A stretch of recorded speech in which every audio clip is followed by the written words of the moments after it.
En la primavera de 1829, un arrendatario que trabajaba los campos cerca de la frontera entre Delaware y Maryland hizo un descubrimiento que revelaría una de las empresas criminales más escalofriantes de Estados Unidos. Su caballo de arado se hundió de repente en la tierra, dejando al descubierto un cofre de madera enterrado bajo el suelo. En su interior yacían los restos esqueléticos de lo que parecía ser un hombre, con los huesos amarillentos por la edad y el cráneo mostrando claras señales de violencia. Y esto era solo el principio. En las semanas siguientes, las autoridades descubrirían al menos 7 cuerpos en esa propiedad, incluidos 3 niños. Todas eran víctimas de una mujer cuyo nombre ya se había convertido en un susurro aterrador en toda la península de Delmarve, Martha Patty Cannon.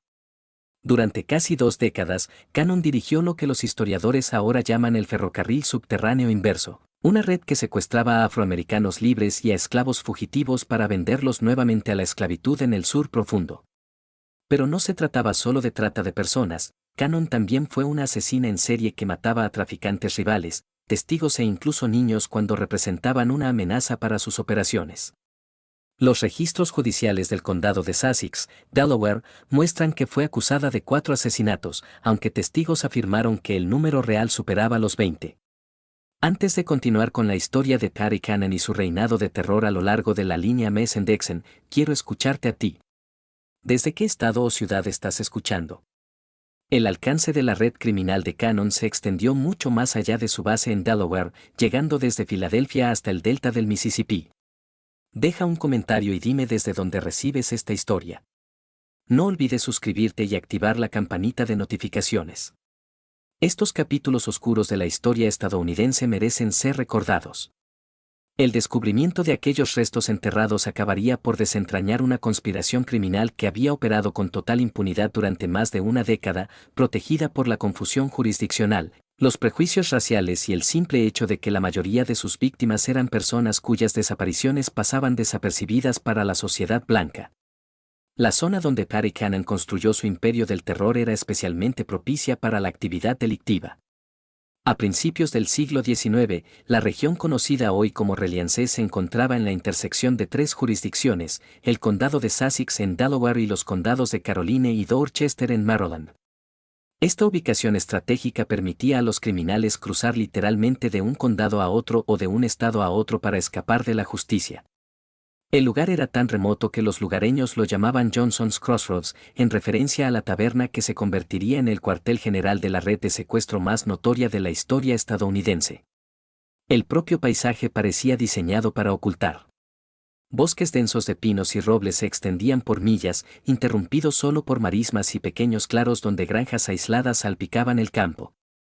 El río Nanticoke atravesaba la región, proporcionando vías fluviales que permitían transportar cautivos en silencio bajo la oscuridad de la noche. Los caminos eran poco más que senderos para carretas, y los pueblos más cercanos estaban a días de distancia a caballo. Para alguien que buscara operar al margen de la ley, era el lugar ideal. Martha Cannon, llamada Patty por quienes la conocían, llegó a esta tierra fronteriza alrededor de 1790. Los registros judiciales sugieren que nació alrededor de 1760, posiblemente bajo el nombre de Lucretia Patricia Hanley, aunque mantenía sus orígenes deliberadamente vagos. Algunos relatos sitúan su nacimiento en Canadá, con inmigración a Delaware a los 16 años. Lo que está documentado es su matrimonio con Jessie Cannon, un agricultor local propietario de tierra cerca de la línea estatal.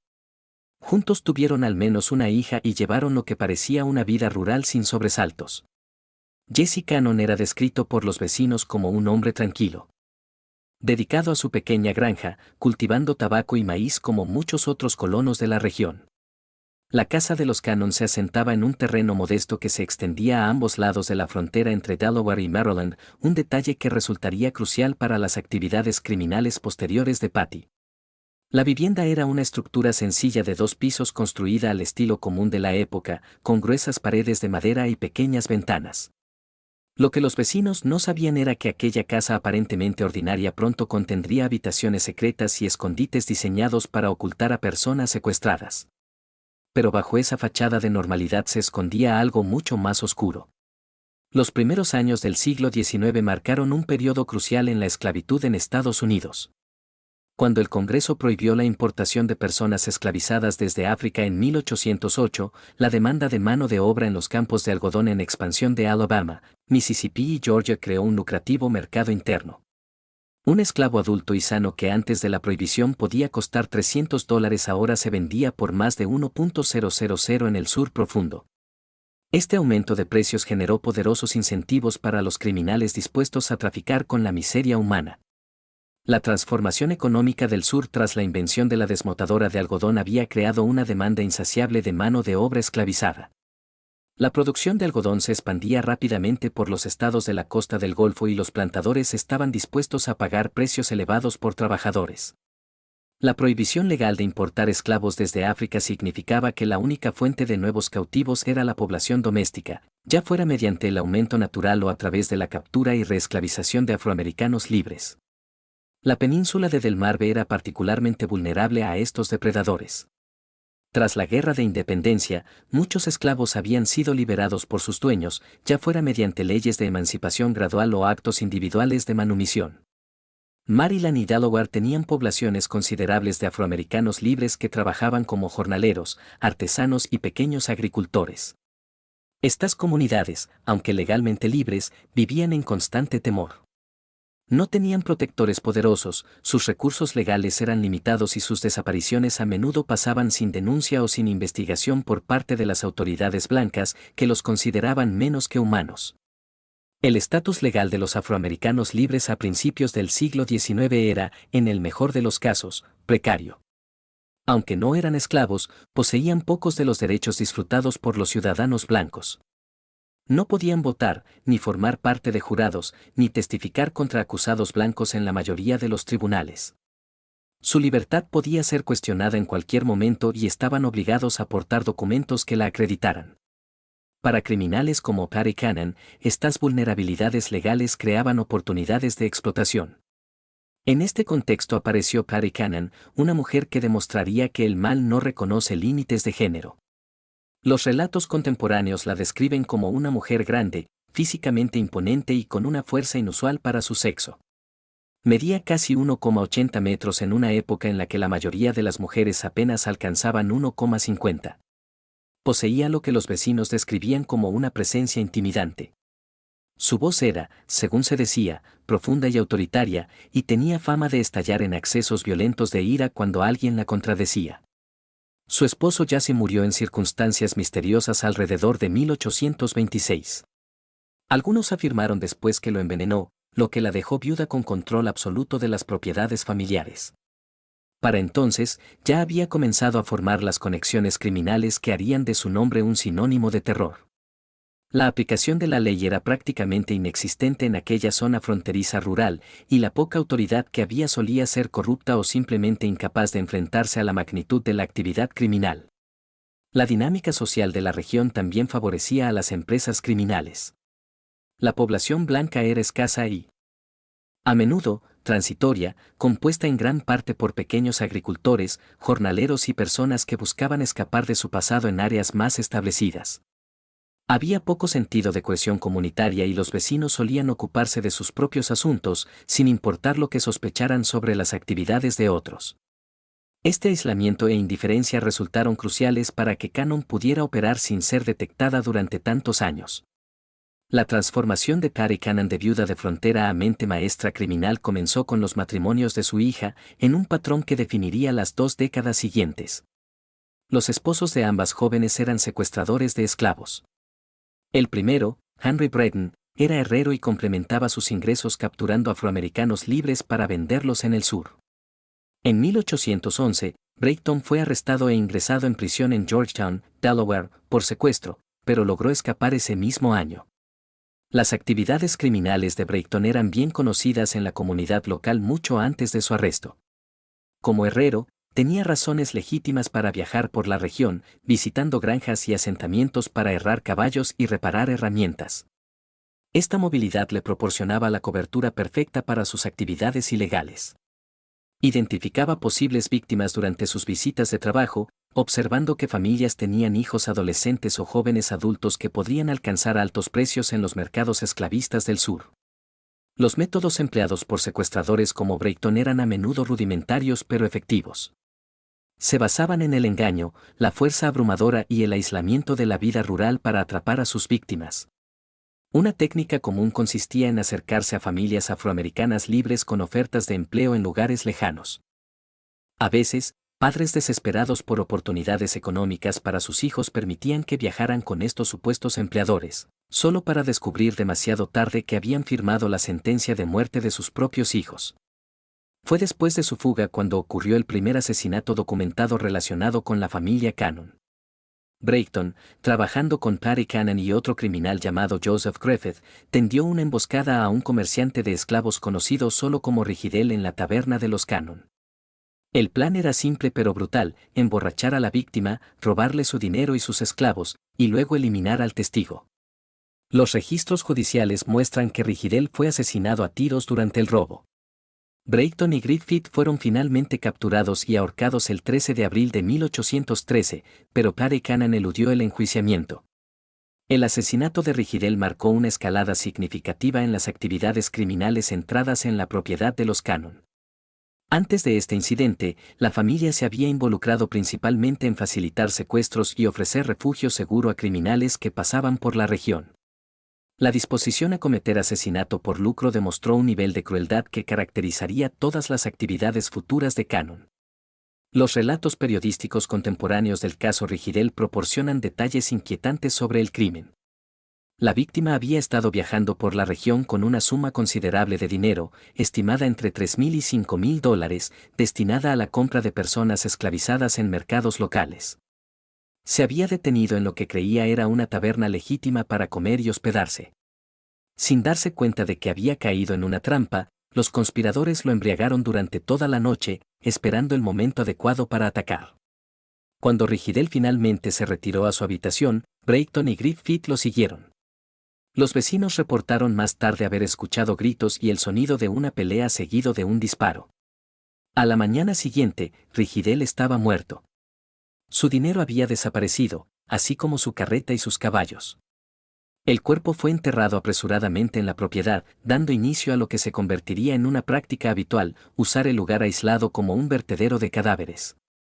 La ejecución del primer marido de su hija no hizo nada para disuadir a Cannon de su camino elegido. En cambio, pareció refinar sus métodos y fortalecer su determinación de construir una organización criminal más sofisticada. La lección que extrajo de la captura de Brayton no fue que el crimen no pagaba, sino que los criminales necesitaban mejor organización y planificación más cuidadosa para evitar ser descubiertos. Cuando su hija volvió a casarse, esta vez con Joseph Johnson, Cannon ganó un socio que resultaría aún más valioso para su empresa criminal. Johnson no era solo otro secuestrador, era un hombre de negocios que entendía la logística del tráfico humano a escala regional. Tenía conexiones en todo el sur, experiencia en transporte y logística, y lo más importante, el capital necesario para expandir sus operaciones más allá de crímenes oportunistas. Johnson aportó al negocio una taberna ubicada exactamente en la línea estatal entre Delaware y Maryland. Este establecimiento, que se conoció como la taberna de Joe Johnson, estaba tan estratégicamente situado que distintas habitaciones se encontraban literalmente en diferentes estados. Esa ventaja geográfica les permitía mover a las víctimas secuestradas entre jurisdicciones para confundir a las autoridades perseguidoras. Cuando llegaban agentes de Delaware con órdenes judiciales, los sospechosos podían simplemente pasar a las habitaciones del lado de Maryland y reclamar inmunidad frente a la jurisdicción de Delaware. La taberna cumplía múltiples funciones dentro de la empresa criminal en expansión. Era un negocio legítimo que proporcionaba cobertura a sus actividades, generaba ingresos y explicaba el constante flujo de viajeros y carretas por la propiedad. Funcionaba como instalación de retención para los cautivos que esperaban ser transportados al sur, con habitaciones ocultas y celdas especialmente construidas para esconder seres humanos. Y servía como lugar de reunión para la red de criminales que trabajaban con ellos, un terreno neutral donde podían planear operaciones y repartir ganancias. La disposición física de la taberna reflejaba estas funciones múltiples. La planta principal parecía completamente normal, con un salón común para viajeros, un área de bar y habitaciones para huéspedes legítimos. Pero bajo el edificio se encontraba una serie de sótanos y túneles construidos especialmente para ocultar personas secuestradas. Estos espacios subterráneos eran accesibles a través de entradas ocultas y estaban diseñados para amortiguar sonidos e impedir fugas. Anillos de hierro incrustados en paredes de piedra servían de anclajes para cadenas, mientras que pequeños respiraderos aseguraban que los cautivos no se asfixiaran durante largos periodos de encierro. La banda que se reunió alrededor de Cannon y Johnson era notablemente diversa para su época. Incluía criminales blancos como Henry Carr, señuelos mestizos como John Purnell, quien usaba múltiples alias, e incluso personas esclavizadas obligadas a participar en la captura de otros. Esta composición multirracial era estratégica, los miembros afroamericanos podían acercarse a potenciales víctimas sin despertar sospechas de inmediato, mientras que los blancos se encargaban de negociar con compradores en el sur profundo. John Purnell, descrito en registros judiciales como un hombre amarillo o mulato, era particularmente valioso para la organización. Su herencia racial mixta le permitía moverse con relativa facilidad entre comunidades blancas y afroamericanas. Mantenía múltiples identidades y podía presentarse como una persona libre de color en busca de trabajo o como un hombre blanco de piel clara dedicado a los negocios, según la situación. Esta capacidad camaleónica lo convertía en un explorador ideal para identificar posibles víctimas y establecer el primer contacto. A medida que avanzaban los años 1820, el alcance de la operación Cannon Johnson se expandió dramáticamente. Su red se extendía desde Pensilvania hasta Luisiana, con conexiones documentadas con compradores en Alabama, Mississippi y Georgia. El alcalde Joseph Watson de Filadelfia, un cuáquero profundamente comprometido con la protección de los afroamericanos libres, comenzó a rastrear las desapariciones de ciudadanos de su ciudad y a vincularlas con la península de Delmarve. Las investigaciones de Watson revelaron la escala aterradora de la operación.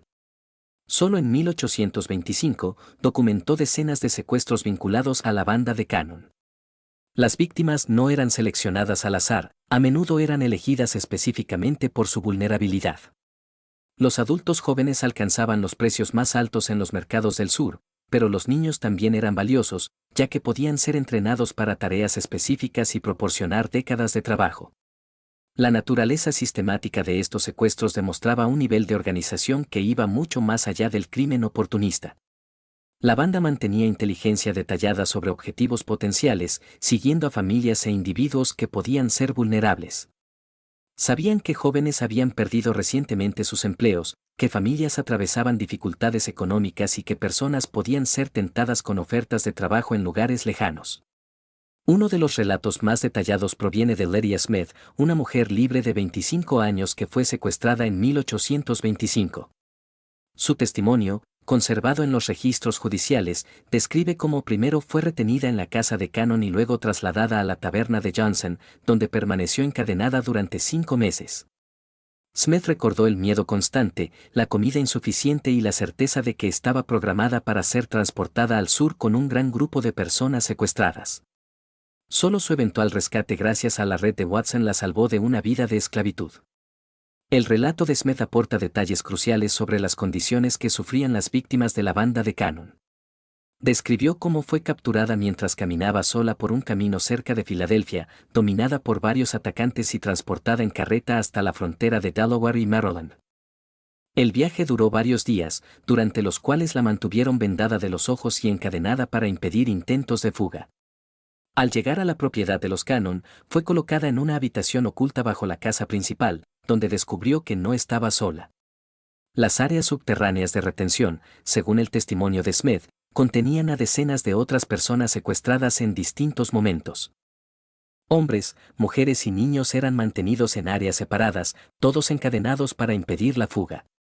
Las condiciones eran deliberadamente duras, comida insuficiente, sin instalaciones sanitarias y oscuridad constante, salvo cuando los guardias llevaban velas en los momentos de alimentación.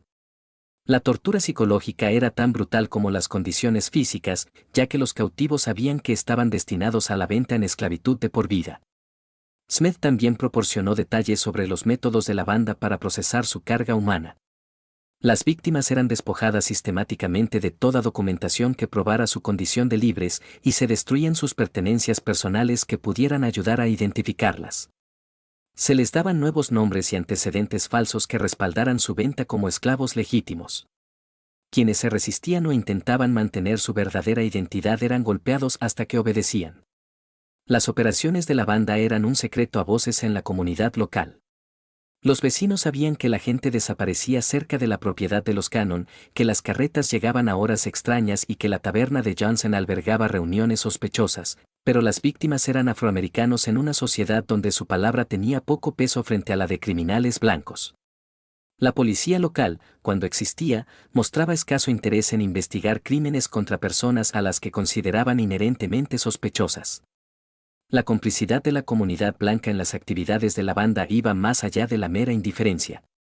Algunos vecinos apoyaban activamente la empresa criminal, ya sea participando directamente o proporcionando información sobre posibles víctimas. Los comerciantes locales suministraban provisiones a la banda sin hacer preguntas sobre el origen del dinero. Incluso algunos funcionarios de la ley eran sospechosos de aceptar sobornos para mirar hacia otro lado cuando se reportaban actividades sospechosas.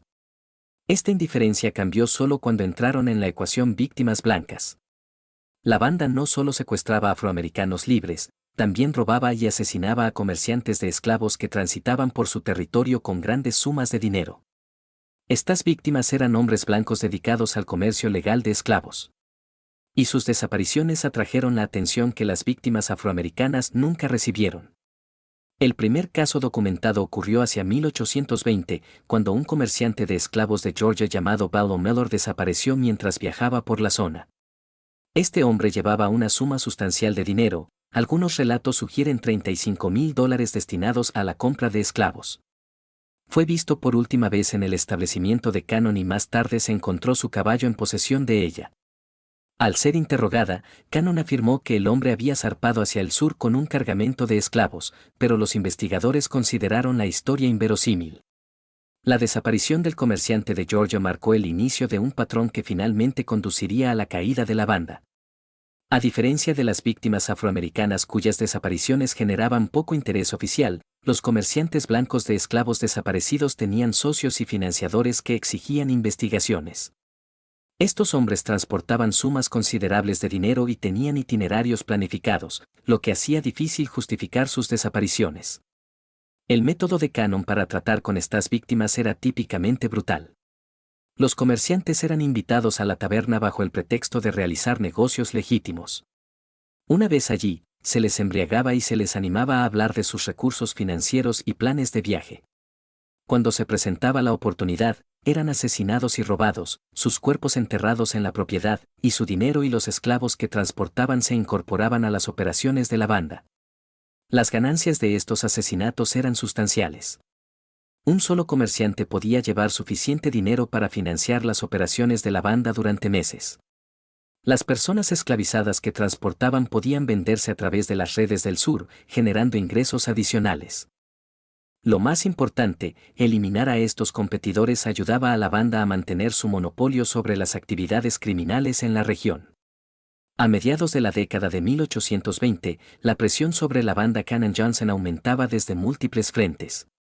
El alcalde Watson de Filadelfia había comenzado a ofrecer recompensas sustanciales por información que condujera a arrestos, y el gobernador John Andrew Schultz de Pensilvania coordinaba con funcionarios de estados del sur para rastrear a los ciudadanos secuestrados. Sus investigaciones estaban revelando no solo crímenes individuales, sino una red sistemática que había operado durante más de una década. La recompensa ofrecida por Watson, $500 por información que condujera a arrestos, representaba una suma considerable en la época, equivalente a varios meses de salario para la mayoría de los trabajadores.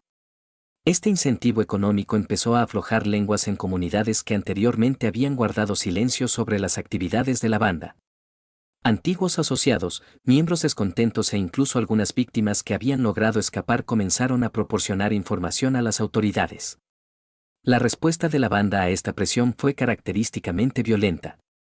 En lugar de reducir sus operaciones, comenzaron a eliminar testigos potenciales de manera más agresiva. Esta decisión acabaría siendo su perdición, ya que amplió la lista de víctimas para incluir personas cuyas desapariciones no podían ser ignoradas. El aumento de violencia durante este periodo reflejaba la mentalidad cada vez más paranoica de Patty Cannon. Había construido un imperio criminal que generaba enormes beneficios. Se estima que los ingresos anuales de la banda superaban los $50,000, una fortuna para los estándares del siglo XIX. Pero este éxito la había convertido en blanco de la atención policial y estaba convencida de que antiguos asociados representaban una amenaza existencial para sus operaciones. La figura más crucial en la eventual exposición de la banda fue un niño mestizo llamado Cyrus James. Cannon había comprado a James como esclavo cuando tenía solo 7 años y lo había criado en su casa. A medida que crecía, James fue obligado a participar en las actividades de la banda, sirviendo como señuelo para atraer a otros afroamericanos a trampas. Su conocimiento íntimo de las operaciones, combinado con su creciente repulsión por la violencia que presenciaba, lo convirtió tanto en un recurso invaluable como en una posible amenaza. La posición de James en la casa de Cannon era única y trágicamente compleja. Como niño esclavizado, no tenía opción más que participar en lo que su dueña exigiera. Pero al madurar, comenzó a comprender el horror total de lo que se le obligaba a hacer. Estaba ayudando a destruir las vidas de personas que se parecían a él, personas que compartían su herencia y vulnerabilidad. Este conocimiento creó un conflicto interno que finalmente lo llevaría a cooperar con las autoridades a pesar de los riesgos personales.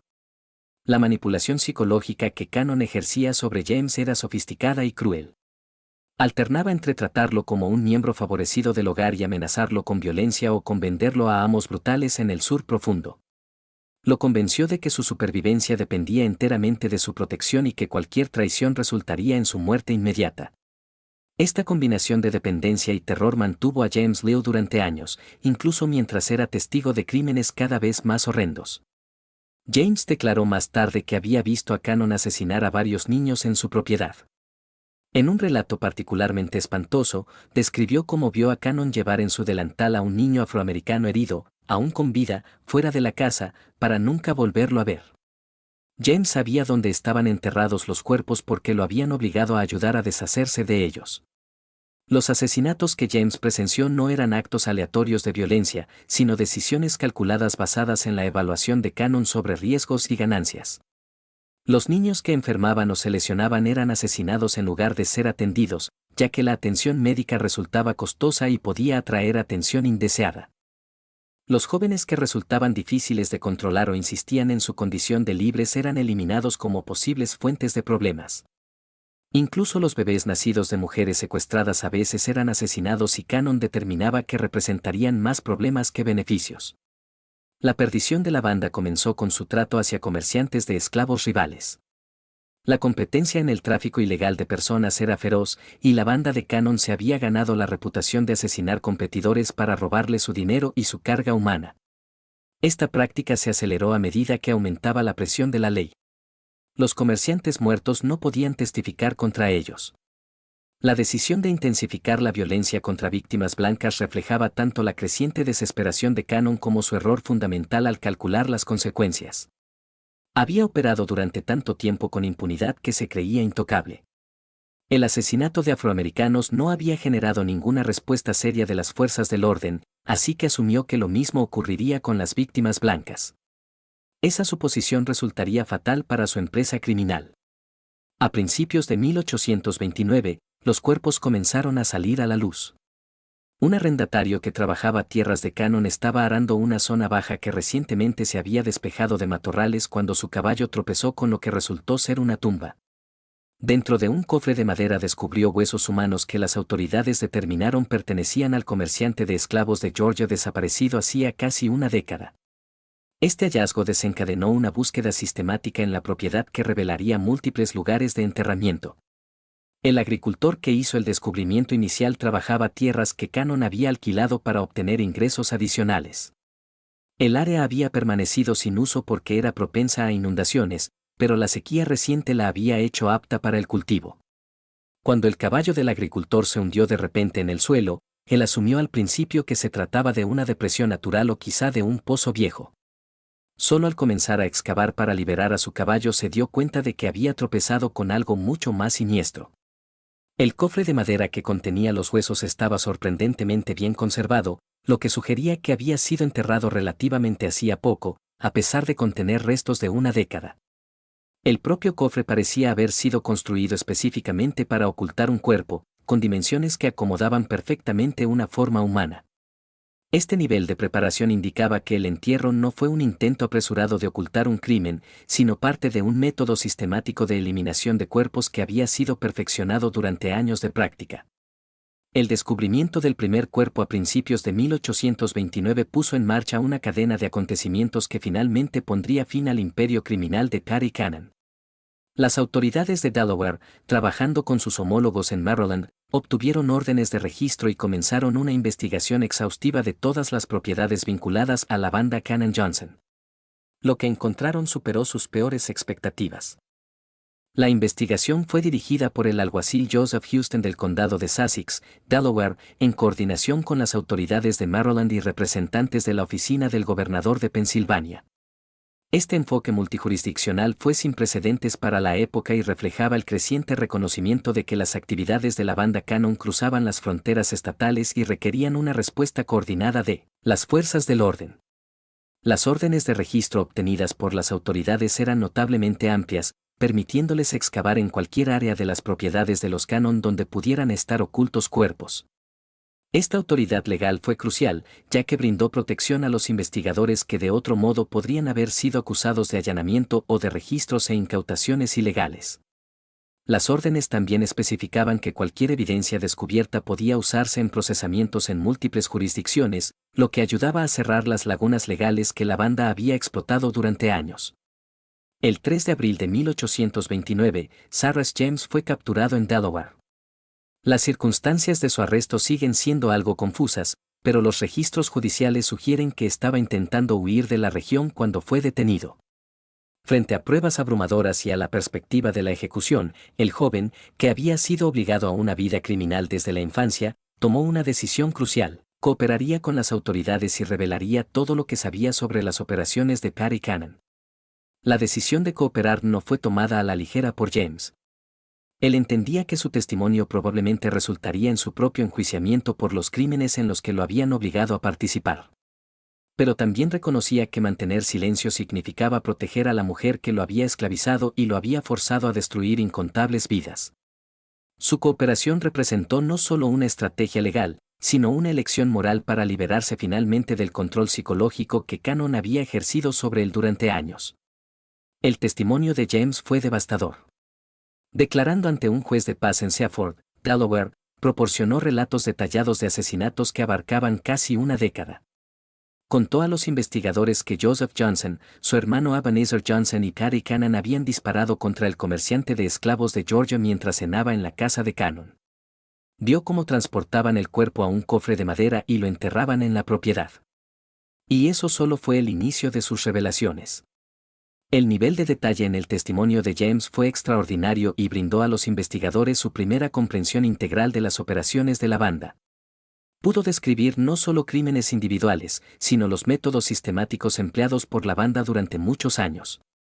Conocía las ubicaciones de fosas, las identidades de otros miembros, las rutas utilizadas para transportar personas secuestradas y las redes de compradores y vendedores que se extendían por múltiples estados. Siguiendo las indicaciones de James, las autoridades comenzaron a excavar sistemáticamente la propiedad de Cannon. En un área de jardín, encontraron el cuerpo de un niño mestizo. Según el testimonio de James, este niño había sido esclavizado por Cannon junto con su madre. Cannon mató al niño porque sospechaba que el padre era blanco, posiblemente un miembro de su propia familia. El testimonio no contiene información sobre el destino de la madre del niño, dejando abierta la posibilidad de que también hubiera sido asesinada. El hallazgo del cuerpo del niño fue especialmente perturbador para los investigadores porque demostraba el grado de crueldad de Cannon. No era una víctima de secuestro ni un criminal rival. Era un niño que había nacido en la casa de Cannon y vivido bajo su control. El asesinato parecía haber sido motivado únicamente por la paranoia racista de Cannon y su temor de que un niño mestizo pudiera amenazar de algún modo sus operaciones.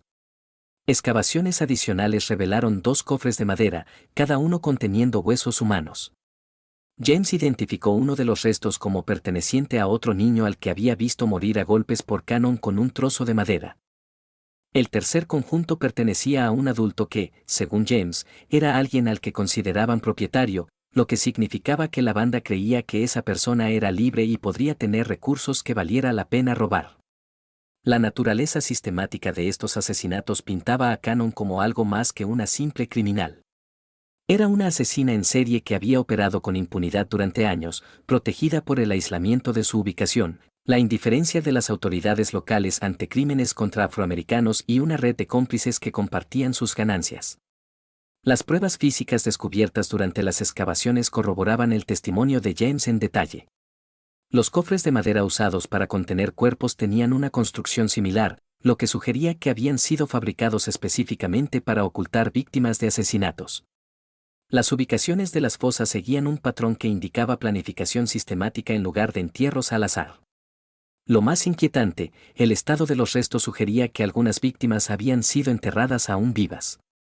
A medida que se difundía la noticia del hallazgo, otros testigos comenzaron a presentarse. Personas que habían vivido años con miedo a Cannon de repente encontraron el valor para hablar. Sus testimonios revelaron más víctimas y proporcionaron detalles sobre los métodos de la banda que confirmaban el relato de James. Entre estos nuevos testigos estaba Thomas Freeman, un afroamericano libre que había sido abordado por miembros de la banda en 1827, pero logró escapar. Freeman declaró que le habían ofrecido trabajo en Georgia y que viajaba hacia la propiedad de Cannon cuando comenzó a sospechar del comportamiento de su escolta. Logró escabullirse durante una parada y pasó varios días escondido en los bosques antes de regresar a Filadelfia. El testimonio de Freeman fue significativo porque ofreció una visión de los métodos de reclutamiento de la banda. Describió cómo el acercamiento inicial había parecido completamente legítimo. Estaba luchando por encontrar trabajo en Filadelfia cuando un hombre bien vestido se le acercó con una oferta de empleo en una plantación en Georgia. Los salarios ofrecidos eran generosos y el transporte sería gratuito. Solo durante el viaje Freeman comenzó a notar inconsistencias en las historias de su escolta y se volvió sospechoso de sus verdaderas intenciones. El alcance de la investigación se expandió más allá de Delaware. Las autoridades en Maryland comenzaron a examinar propiedades de miembros de la banda, mientras que funcionarios en Pensilvania coordinaban esfuerzos para documentar toda la red de secuestros.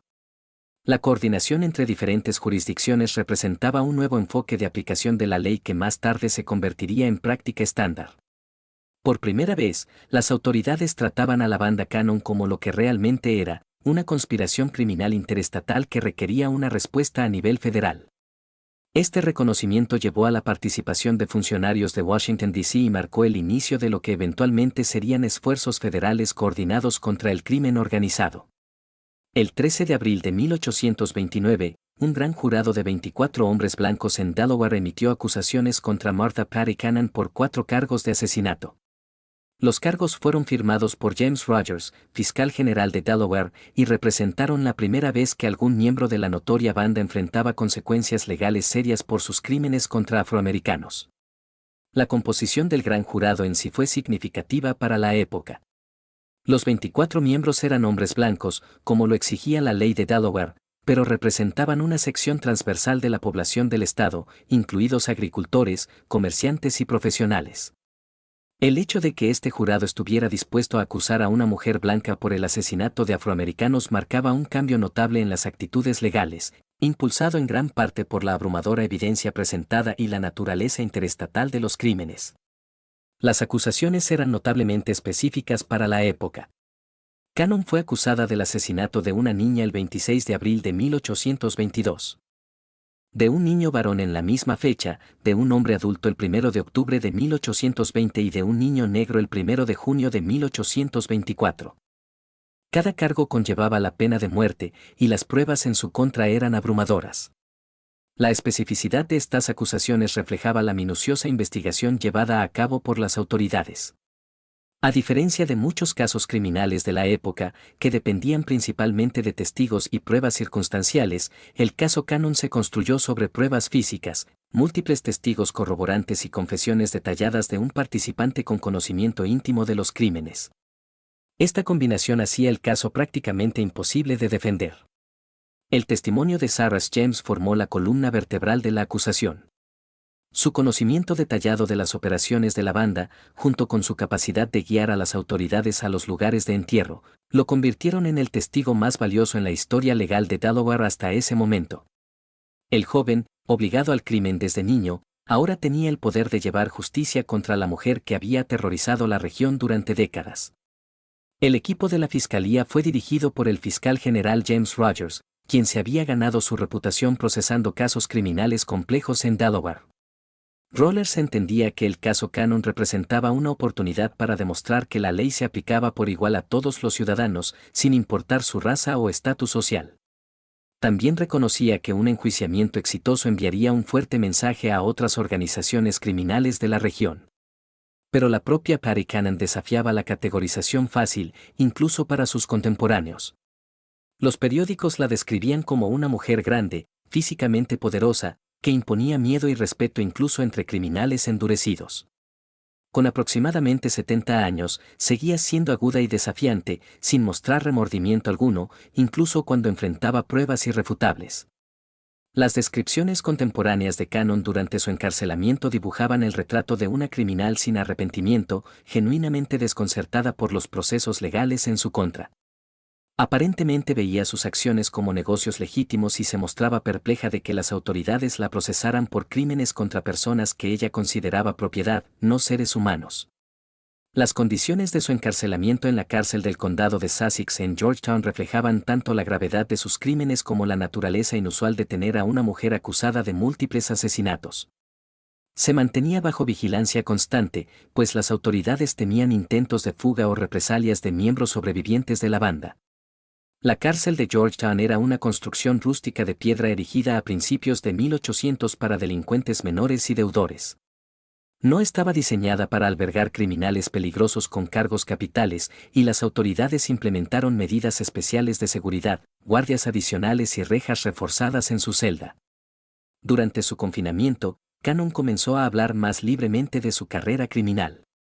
Según relatos contemporáneos, admitió haber matado al menos a 2 docenas de personas. Entre las víctimas no solo estaban los afroamericanos encontrados en su propiedad, sino también tratantes rivales de esclavos, testigos potenciales y cualquiera que representara una amenaza para sus operaciones. Lo más escalofriante de sus confesiones era el tono indiferente. Hablaba del asesinato como una necesidad comercial, describiendo la muerte de niños y adultos con la misma frialdad con la que se hablaría de ganado. Su total falta de conciencia moral sorprendía incluso a los funcionarios más curtidos, acostumbrados a la violencia de frontera. Las confesiones proporcionaron detalles de crímenes que se remontaban a principios de la década de 1810, secuestros que involucraban a cientos de víctimas y una red criminal que alcanzaba múltiples estados. Esto confirmó las sospechas de los investigadores de que los cadáveres hallados en su propiedad representaban solo una fracción de sus actividades. El proceso judicial avanzó con rapidez inusual para la época. Las pruebas irrefutables y la presión pública por justicia generaron impulso hacia un juicio rápido. Los registros judiciales sugieren que Cannon debía ser enjuiciada en cuestión de semanas tras su acusación, con ejecución prevista poco después en caso de condena. La estrategia de la fiscalía era sencilla: presentar pruebas físicas, el testimonio de Sarah James y de otros testigos, y permitir que el jurado llegara a la conclusión obvia de que Cannon era culpable. La defensa apenas podía pedir clemencia debido a su edad y género, aunque pocos creían que tales argumentos fueran efectivos ante la magnitud de sus crímenes. El juicio estaba programado para finales de mayo de 1829, con la selección del jurado prevista para la semana anterior. Observadores legales de toda la región planeaban asistir, y periódicos desde Filadelfia hasta Baltimore preparaban una cobertura extensa del caso. Sin embargo, el proceso contra Patty Cannon nunca llegó a su desenlace. El 11 de mayo de 1829, unas 3 semanas antes de su ejecución prevista, los guardias encontraron su cuerpo sin vida en la celda. La causa oficial fue suicidio por envenenamiento, aunque las circunstancias nunca se aclararon del todo. Algunas versiones sostienen que simpatizantes le hicieron llegar arsénico de contrabando, otras, que lo había acumulado en secreto durante semanas. El hallazgo sacudió a la cárcel de Georgetown y a la comunidad. Los guardias la encontraron en el suelo de su celda al hacer la ronda matutina. No había señales de violencia y la celda estaba cerrada por fuera. Solo se halló un pequeño frasco escondido en su ropa, que aparentemente había contenido arsénico. El misterio de cómo obtuvo el veneno nunca se resolvió. La seguridad carcelaria era laxa según los estándares modernos, y los visitantes no eran revisados minuciosamente. Era posible que un simpatizante lo hubiera introducido en una visita, aunque nunca se identificó al responsable. Algunos contemporáneos especularon que Cannon había planeado su suicidio desde el momento de su arresto. Ella había presenciado la ejecución del primer marido de su hija y sabía con certeza el destino que la aguardaba. En lugar de enfrentar la humillación pública, eligió morir en sus propios términos, manteniendo control sobre su destino hasta el final. Su muerte privó a las familias de las víctimas de la satisfacción de ver justicia, pero también cerró uno de los capítulos criminales más sistemáticos en la historia temprana de Estados Unidos. Los registros judiciales muestran que con la muerte de Cannon se extinguió efectivamente el ferrocarril subterráneo inverso que había operado en la península de Delmarve por casi 2 décadas. El impacto inmediato fue caótico. Las autoridades se preparaban para el juicio más importante en la historia de Delaware, y su suicidio dejó preguntas sin respuesta sobre la magnitud completa de la red criminal. La investigación continuó durante meses, pero sin su testimonio, muchos detalles permanecieron en la sombra. El destino de sus cómplices varió. Joseph Johnson, su yerno y principal socio, huyó a Alabama o Mississippi antes de que comenzara la investigación. Su hermano Ebenezer también escapó al sur profundo, donde probablemente continuaron sus actividades criminales lejos del alcance de las autoridades de Delaware. Las fuerzas del orden hicieron intentos débiles de capturarlos, pero las complicaciones jurisdiccionales y las grandes distancias lo hicieron improbable. Solo Cyrus James, el muchacho esclavizado forzado al crimen, permaneció para enfrentar la justicia. Su cooperación con las autoridades finalmente le otorgó la libertad en lugar de la ejecución. Los tribunales de Delaware, reconociendo que James había sido forzado a participar en las actividades de la banda y que su testimonio había sido crucial para descubrir los crímenes, le otorgaron la libertad y lo protegieron de represalias. El destino de James tras el juicio representó uno de los pocos desenlaces positivos de todo este episodio trágico. Fue trasladado a Pensilvania, donde abolicionistas lo ayudaron a establecer una nueva identidad y comenzar una vida legítima. Algunos relatos sugieren que más tarde se involucró en el ferrocarril subterráneo, utilizando su conocimiento de redes criminales para ayudar en los esfuerzos legítimos de asistir a esclavos fugitivos. La investigación reveló que la banda Cannon Johnson había sido responsable del secuestro de cientos de afroamericanos libres a lo largo de sus operaciones. Aunque las cifras exactas son debatidas, estimaciones conservadoras sugieren que traficaron entre 500 y 1000 personas hacia la esclavitud en el sur profundo. El valor económico de estos crímenes, medido en los precios que alcanzaban los esclavos en los mercados sureños, representaba millones de dólares en la moneda actual. El costo humano iba mucho más allá de las estadísticas. Cada secuestro representaba la destrucción de una familia, el robo de una vida y la perpetuación de un sistema que trataba a los seres humanos como propiedad. Muchas víctimas nunca fueron recuperadas, viviendo el resto de sus vidas en esclavitud a cientos de kilómetros de sus hogares. Niños fueron separados de sus padres, esposos de esposas, y comunidades enteras vivían bajo el miedo constante de nuevos ataques. El alcance geográfico de las actividades de la banda también resultó asombroso. Las pruebas recopiladas mostraban conexiones con redes criminales que operaban desde Nueva York hasta Luisiana. La banda Cannon formaba parte de un sistema más amplio de trata ilegal de personas que explotaba la confusión jurisdiccional y las limitadas capacidades policiales del siglo XIX. El cuerpo de Patty Cannon fue enterrado inicialmente en el cementerio de la cárcel de Georgetown, donde murió.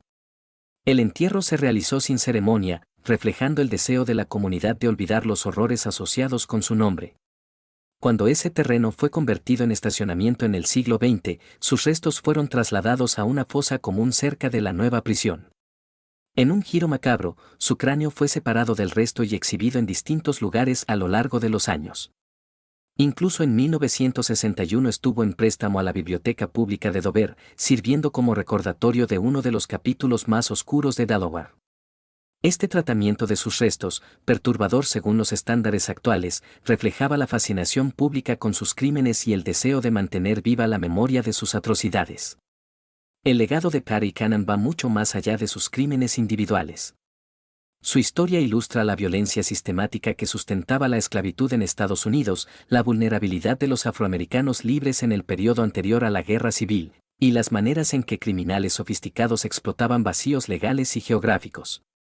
El ferrocarril subterráneo inverso que operaba era la imagen oscura de las redes que ayudaban a los esclavos a escapar hacia la libertad. un recordatorio de que por cada historia de liberación había incontables historias de reesclavización y muerte. Los historiadores modernos continúan estudiando el caso Cannon como ejemplo de cómo podían prosperar empresas criminales en los huecos entre jurisdicciones legales.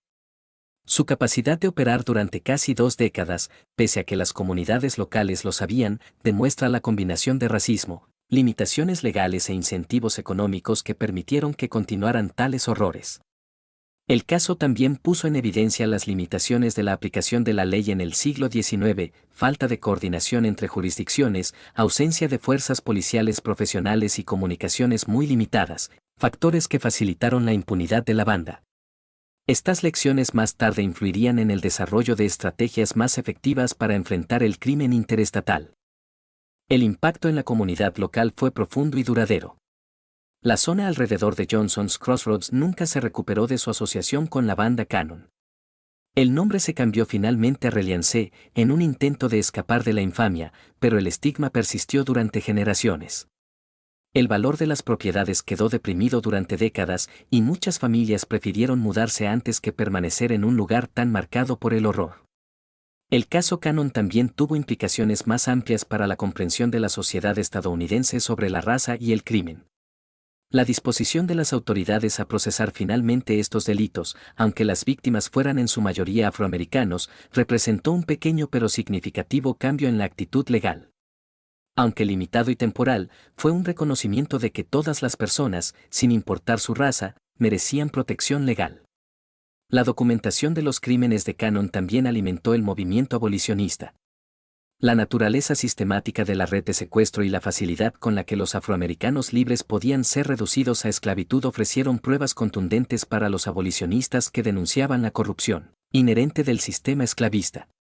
En las décadas posteriores a su muerte, su historia se convirtió en parte del folclore regional, aunque los detalles fueron a menudo distorsionados o sensacionalizados. Numerosos libros, folletos y artículos de prensa relataron sus crímenes, mezclando realidad y ficción de tal modo que resultaba difícil separar la verdad histórica de la leyenda. El más famoso fue la novela The Untold Hat de George Alfred Townsend, publicada en 1884, que utilizó la historia de Cannon como base para un relato melodramático del crimen fronterizo. El sitio de la casa original de los Cannon siguió siendo objeto de fascinación mórbida durante décadas. Los visitantes acudían para ver dónde habían ocurrido los crímenes, y los residentes locales desarrollaron una pequeña industria ofreciendo recorridos y vendiendo recuerdos. La casa fue finalmente demolida en 1948, pero el lugar continuó atrayendo curiosos hasta la era moderna. Este misterio nos muestra lo fácil que resulta para la sociedad cerrar los ojos ante la violencia sistemática cuando las víctimas son percibidas como menos que humanas. La indiferencia que permitió a Patty Cannon operar durante décadas solo se superó cuando sus crímenes incluyeron víctimas blancas, cuyas desapariciones no podían ser ignoradas. El sistema legal que no protegió a los afroamericanos libres del secuestro y asesinato fue el mismo que procesó finalmente a Cannon cuando amenazó los intereses de los tratantes de esclavos blancos. El caso Cannon sirve como un recordatorio contundente de la capacidad humana para el mal y de la importancia de la aplicación vigilante de la ley y la responsabilidad comunitaria. Demuestra cómo las empresas criminales pueden prosperar cuando la sociedad falla en proteger a sus miembros más vulnerables. Lo más importante, preserva la memoria de cientos de víctimas cuyos nombres en su mayoría se han perdido, pero cuyo sufrimiento no debe minimizarse ni olvidarse jamás. ¿Qué piensas de esta historia? ¿Crees que se reveló todo sobre el alcance total de su red criminal? Las pruebas sugieren que la banda de Patty Cannon formaba parte de un sistema mucho mayor de trata ilegal de personas que se extendía mucho más allá de la frontera entre Delaware y Maryland. Muchas preguntas permanecen sin respuesta sobre la magnitud de sus actividades y el destino de sus víctimas. Deja tu comentario abajo y comparte tus pensamientos sobre este oscuro capítulo de la historia estadounidense. Si disfrutaste este relato y quieres más historias de horror del pasado oculto de Estados Unidos, suscríbete, activa la campanita de notificaciones y compártelo con alguien que ame los misterios de crímenes olvidados de nuestra nación. Nos vemos en el próximo video, donde exploraremos otra historia verdadera y aterradora desde las sombras de la historia estadounidense.